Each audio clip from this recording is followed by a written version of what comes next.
What's going on, guys? It's your boy Scrub here, back again with another video. Hope you guys are having a great day. I know I am. And today I've got a story time for y'all I think you're going to really enjoy, about a guy whose cousin tried to prank his roommates and ended up getting a broken arm in response. Before we get into it, press the like button, or no joke, no scam, someone will prank you with something this stupid, and let's get into it.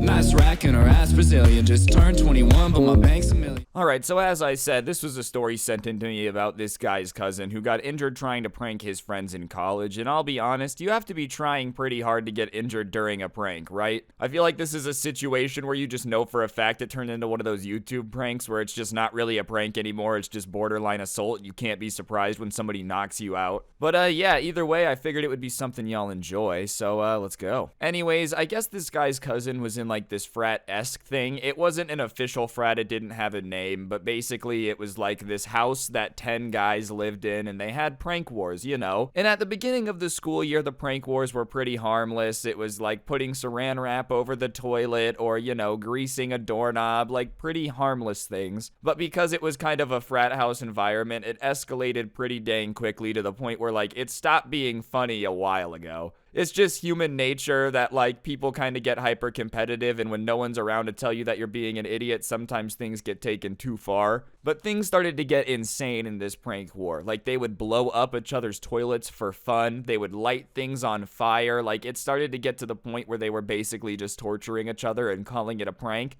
But like I said, it just kept going further and further. If you let this dude's stuff on fire, then he was going to get back at you by like breaking your Xbox. You know, they just kept getting worse and worse. And anyways, I guess this guy's cousin wanted to win the prank war once and for all in order to like be the alpha prankster or whatever. I don't think there was much thought put into it. I think that's why we got here. And so he decides that he's going to come up with the one prank to rule them all, which, you know, has to be pretty extreme if it's going to destroy even like blowing up a toilet or lighting things on fire. In my opinion, those are pranks that took it too far and definitely would have been the time to stop, but like if your cousin's sitting there trying to take it further than that, I don't know what to tell you. And he decides that the best way to go about this, the best prank that he can do to end things once and for all, would be a fake robbery prank, which to me just isn't really a prank at all. Like, that's just not very funny. Hey man, what's up? I'm going to pretend to break into your house in order to scare you, and I think that's hilarious. Like, in my opinion, you know, that seems kind of more like a traumatic experience than a haha funny. That being said, people have done it on YouTube, so. And I also think like this takes it to another level. I think blowing up a toilet is insane. Lighting stuff on fire is way more insane, but like faking a home invasion and making everybody think their life is in danger definitely seems like taking it a step above even both of those things. You can always buy another hoodie if it catches on fire. You can always get another toilet. You can't really reassure yourself that you're safe in your home after you think that there's a home invasion going on. You know what I mean? I guess you probably would be able to. It just is not probably the easiest way to go about stuff, you know? Anyways, his cousin is like really sure that this is a great idea, so he starts planning out how he's going to do the best fake robbery possible, which I think at this point we all agree is a really bad idea. And he decides to do the whole shebang. He gets a ski mask, a fake weapon, you know, and he plans to quote unquote break in, because he's really just getting into his own house at 11 p.m. that Friday when everybody is chilling there, because, you know, he knows that they weren't going out that night, which, you know, is just a very stupid plan, especially because he had told them all that he was going out to a party and was probably going to be staying at his girlfriend's house, so it's not even like in their mind the possibility of him pranking them is there, you know? They think he's really just gone. And he even tells his girlfriend about this, and she tries to like put a little bit of logic in his brain, tells him it's a horrible idea that is only going to end badly and with him getting hurt, and he's like, oh no, you're worrying too much, it's not gonna be that big of a deal, like trust me, it's a prank war. I know my friends, they'll know pretty quickly that it's a prank. I don't think he was really thinking this through, bro. Like, if somebody kicked in my door at 11 p.m., my first thought isn't going to be, oh, this is one of my friends messing with me. My first thought is, oh my god, someone's like about to kill me. So whatever, he ignores his girlfriend's warning and decides to just go through with it anyways. Friday night comes and he's really anxious. He like leaves at the time he was supposed to leave and goes and sits in his car until like 11 p.m. comes, and he's listening to music the entire time to try to like hype himself up because he's getting nervous. Probably should have been a sign that he shouldn't do it, but Finally, at like 11:04, 11:05, he puts on the ski mask and is like, all right, let's do this. It's time to win this prank war once and for all. Gets out of his car, starts going to the house, creeping up to it the way a burglar would do. All right, guys, I'm going to interrupt the video for a second. On screen now is a gift card code. I give one away in every video to say thanks for subscribing and turning on notifications, so do it so you never miss out on free money again, and press the like button or your mom's a hoe, and let's get back to it. Anyways, he goes rushing into the house screaming, and like one of his roommates was sitting in the living room playing video games. And so he's like, get on the ground, get on the ground. And his roommate gets on the ground and he's like, where is everybody else? And he's like, please don't hurt me. They're all asleep. They're all asleep. And he basically starts making this first roommate like feel like he's held hostage, right? Which just isn't funny to me because I just don't feel like that's a prank. Like, this is already out of control. If he's yelling like, don't hurt me, it's time to end it. It's not funny. It was never funny. But imagine being in this guy's shoes, bros. You're just sitting there like playing some new Halo Infinite, you're sitting there playing some Warzone, whatever it is. All of a sudden, somebody like kicks in your door with a ski mask on and tells you to get on the ground and asks where everybody is. You would probably be freaking out too. And, as he's scaring his first roommate and just kind of like messing with him, I guess the second roommate peeked out of his room and kind of saw what was going on. And keep in mind, it's the middle of the night. He was asleep. Like 11 p.m. is pretty early, but this guy was asleep. And so he just peeks his head out, sees a guy in a ski mask yelling at his roommate on the ground. So he obviously is kind of like, this is a horrible situation. But this guy in particular was a pretty large guy. He had played football for the school, so it's not like he's a tiny specimen. So when he sees a robber in a ski mask holding his roommate hostage, he decides to take matters into his own hands. He goes and he wakes up their other roommate and he's like, okay, you need to call someone. Here's what's happening. Somebody's in the house. It looks like they're threatening him. Like, this is a bad situation. So I'm going to go take care of it. And they're like, no, don't go take care of it. Don't go take care of it. But he starts to go down the hallway. And at the time, his cousin is like so wrapped up in pranking, quote unquote, his friend by convincing him that like, he's being held hostage, that he doesn't notice that this ginormous football player guy that should have been very easy to spot is sneaking down the hallway.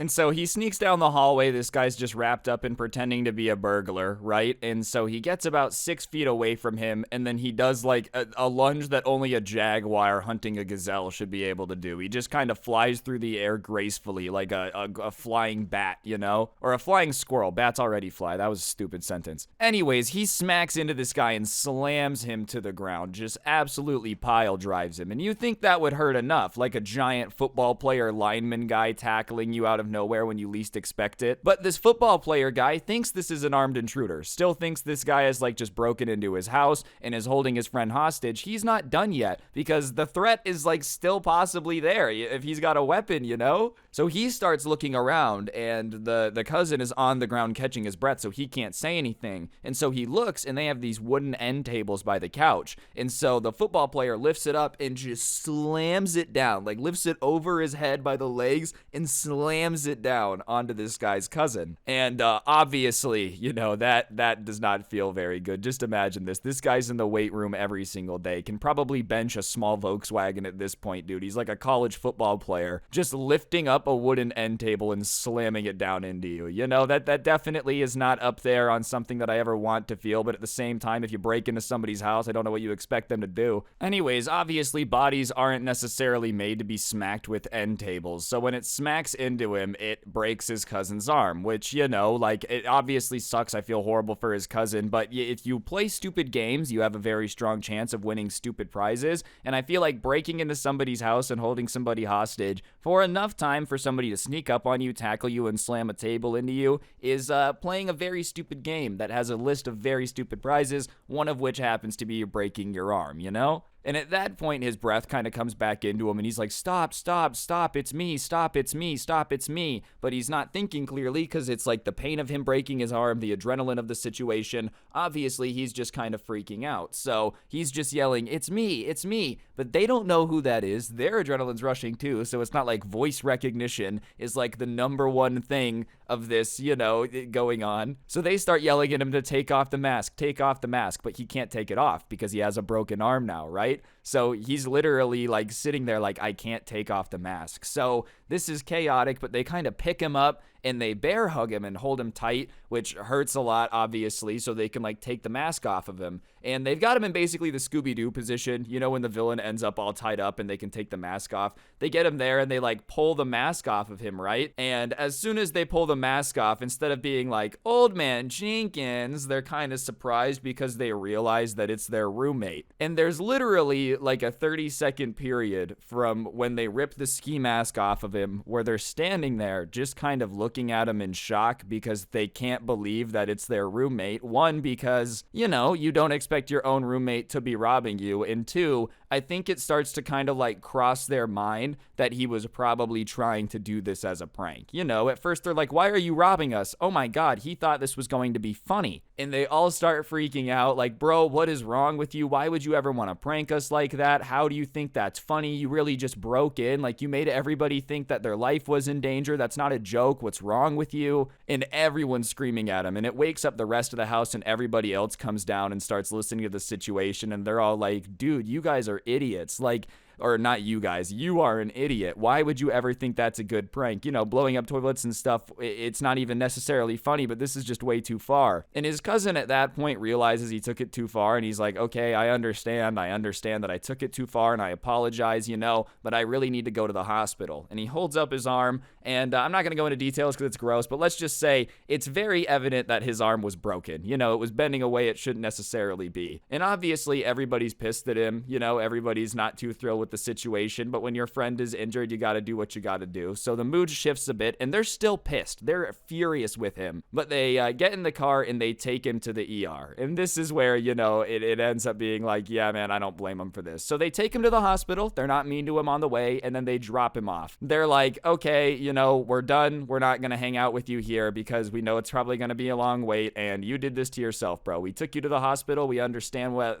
like you needed to get here, but yeah, no, we're not sitting with you all night after you fake robbed us. This one's kind of on you." And when his cousin is telling this story to his cousin, you know, the person who sent this to me, he's like, "Man, aren't they such bad friends for like not standing with me at the hospital?" And his cousin is kind of like, "I don't know, man. Like, you did kind of fake rob them, make them think that their life was in danger, hold one of them hostage, and then, like, you know, just have all of them horrified for a bit. I can understand why they might not want to sit with you in a hospital, which is already a pretty unpleasant place. Like, hospital waiting rooms aren't known for being notoriously fun. If you just scared the crap out of me and made me legitimately think I'm murdered, then, like, no, I'm not sitting with you. You can wait on your own here, dog. That's your fault." Anyways, like I said, he had ended up with a broken arm, which all things considered is like not that bad of an injury for making people think you broke into the house, right? And you know, his roommates, when he goes back, are like saying that they had a house meeting and they're kind of split on whether or not they should kick him out because they feel like it just went too far, which his defense was like, "Dude, it was the prank war. It was the prank war." And they're like, "Yeah, the prank war's done. Everybody is just over it. Nobody wants to be pranking each other anymore, and it's kind of on you." The energy and like fun that it kind of had to it was just gone after that, and they didn't end up kicking him out because the school year was like relatively close to the end, but you know, he basically was shunned. Nobody would really talk to him or hang out with him too much after that. The friendship was kind of weird, and especially the guy that like he had held hostage just really did not like him, and you can't blame him for that, dude. I just don't think that's a funny prank. I think some people get so caught up in like, "Oh, this would be hilarious." You just got to stop and think, if it was done to you, would you think it was funny? And chances are you would not think it was very funny if somebody broke into your house and held you hostage. I'm just saying, even if it was a quote-unquote joke.